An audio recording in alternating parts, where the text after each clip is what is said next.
مقتل بھرے بازار کی ہے۔ علی وقار اور سامعین محترم، میں یہ سوچتا ہوں کہ جب وہ پیدا ہوا ہوگا تو اس کی ماں کی آنکھوں میں سوتے جاگتے اس کے مستقبل کے بارے میں کتنے ہی ہنسی خواب سجے ہوں گے۔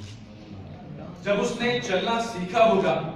تو اس کی ماں ہر ایک کو خوشی سے بتلاتی ہوگی کہ آج اس کے لگتے جگر نے بنا سہارے کے پہلا قدم چلنا سیکھ لیا۔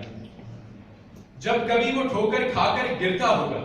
اور اپنی توتلی زبان سے ماں کو مدد کے لیے پکارتا ہوگا تو اس کی ماں کی تڑپتی ہوئی ممتا فرتے محبت میں اس کے معمولی سے رستے ہوئے زخموں کو صاف کر کے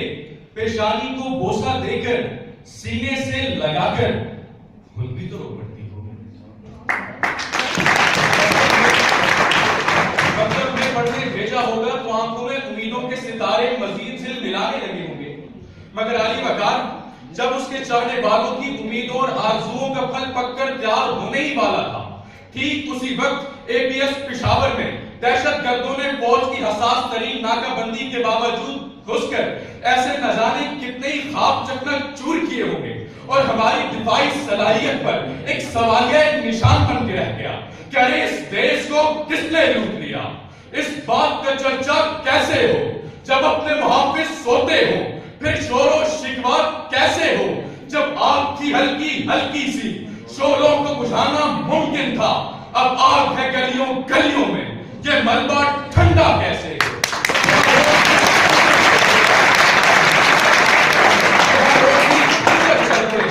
یہاں روز ہی لاشیں گرتی ہیں، اب کہتے ہیں یہ اہل چمن، ہر لاش پہ نوحہ کیسے ہو، ہر لاش پہ نوحہ کیسے ہو۔ مجھے تو اس بات کا دکھ ہے کہ 70 سال گزرنے کے بعد ہمارا ہر ایک صوبہ ایک کے بعد دیگرے اپنی آزادی اور خود مختاری کی صدا کیوں بلند کرتا ہے۔ مجھے تو اس بات کا دکھ ہے کہ میری آنے والی نسلیں جب مجھ سے یہ سوال کریں گی کہ چیچنیا، بوسنیا، کشمیر اور فلسطین تو ایک طرف، یہ سلالہ چیک پوسٹ تو اپنی تھی،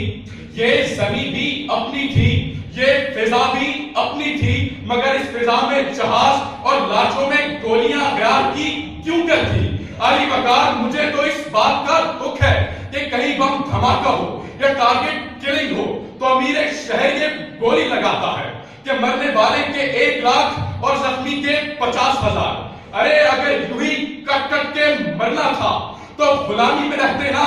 یہ وطن حاصل کیوں کیا؟ اگر یوں ہی اپنی ماں اور بہنوں کی عصمتوں کا جنازہ نکالنا تھا تو غلامی میں رہتے نا، یہ وطن حاصل کیوں کیا؟ اگر کسی لوگوں پر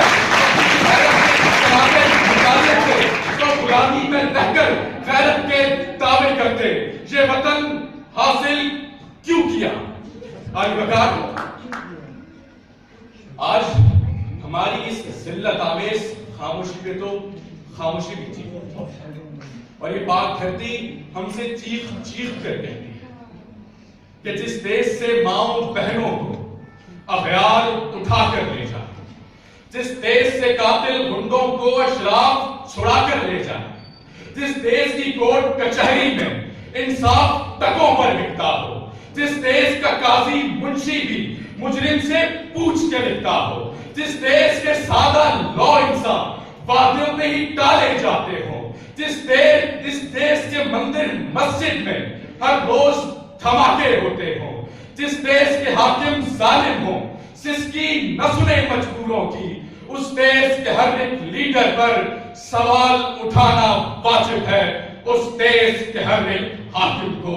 سولی پہ چڑھانا واجب ہے۔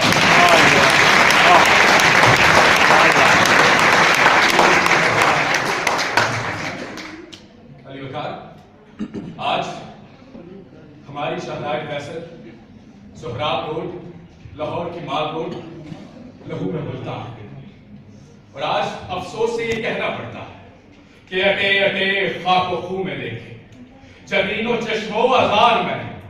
جنوں کا افریت ابن آدم کے سر پہ دیکھا سوار میں نے، جوان بیٹے کے سرد لاشے پہ مامتا کا جمال دیکھا، نزول شبنم کے بدلے آنکھوں میں بجلیوں کا جلال دیکھا، تڑپتے بچوں کو میں نے دیکھا، بلکتی ماؤں کی گودیوں میں ہوا کی چیخیں سنی ہے میں نے، خنک فضاؤں کی گودیوں میں ہوا کی چیخیں سنی ہے میں نے۔